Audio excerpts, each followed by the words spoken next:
Hi, welcome back. In this video, we're continuing to talk about hypothesis tests. And in this video, we are going to look at alpha levels and significance levels, and significance. So to start off, we're going to look at an alpha level. Another way of talking about alpha levels is to call them a significance level.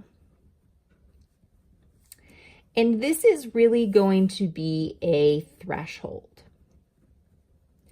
It's going to be a level of significance that we set in advance of our problem.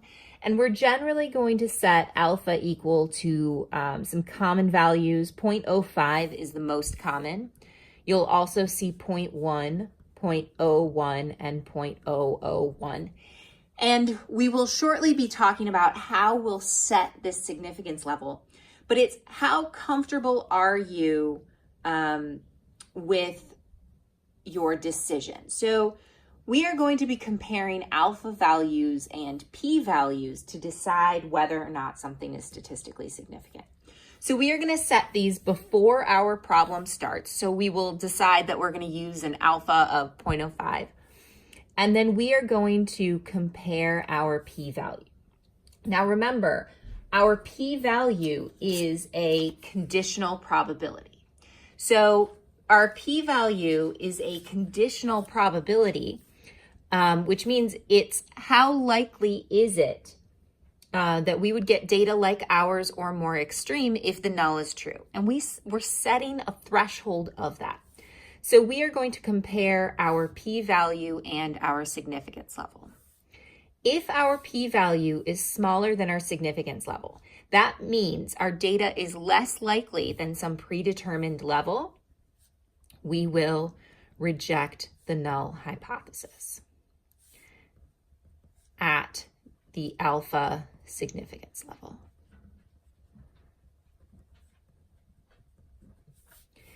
If our p-value is greater than alpha, we fail to reject our null hypothesis at the alpha significance level. So this is just a how often are we willing to make a mistake? And the mistake that we would be willing to make is rejecting the null if it's actually true. So if the null is true, how likely is it that we would get our data? Compare that to a predetermined significance level. So it's kind of like creating a limit. And that will help us determine if it is statistically significant. So statistically significant is going to mean that we are rejecting the null, but it's not going to be just a blanket statistically significant. So if we reject the null hypothesis, if we find the p-value less than alpha, we are determining that this is statistically significant at some significance level. And it's really important that we relate the word statistically significant to whatever alpha level we chose. And we can't choose our alpha level after we've performed the test and found our p-value. We need to state our alpha and determine what level we're comfortable with before we begin the test, and then connect it to our data. Just because something is statistically significant doesn't mean that it is practically significant.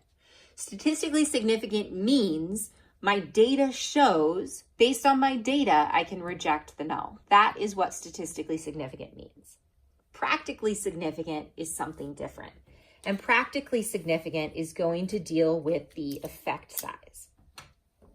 So the effect size is going to be the difference between your data and the true value.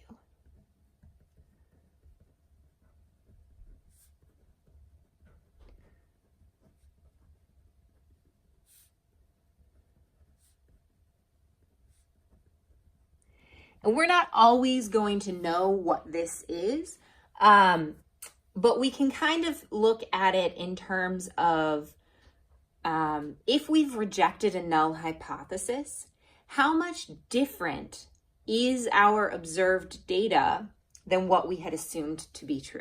How much different is that? So when we're looking at effect size, we're really looking at, okay, so maybe I find something is statistically significant.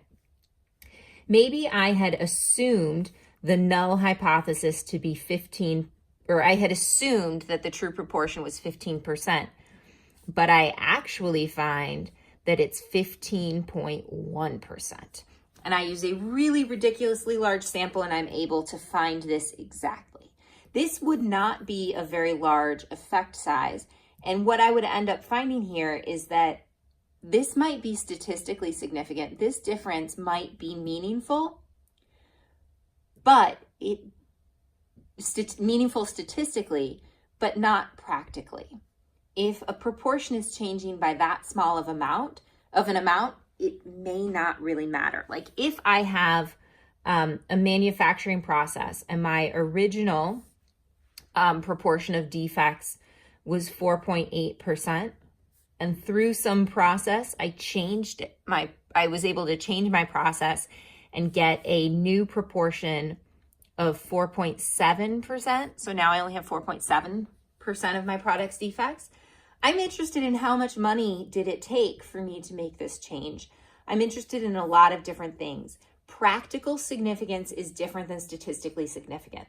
Things that show up as being statistically significant aren't always practically significant, and things that are practically significant won't always show up as statistically significant. That could happen because our sample size is too small.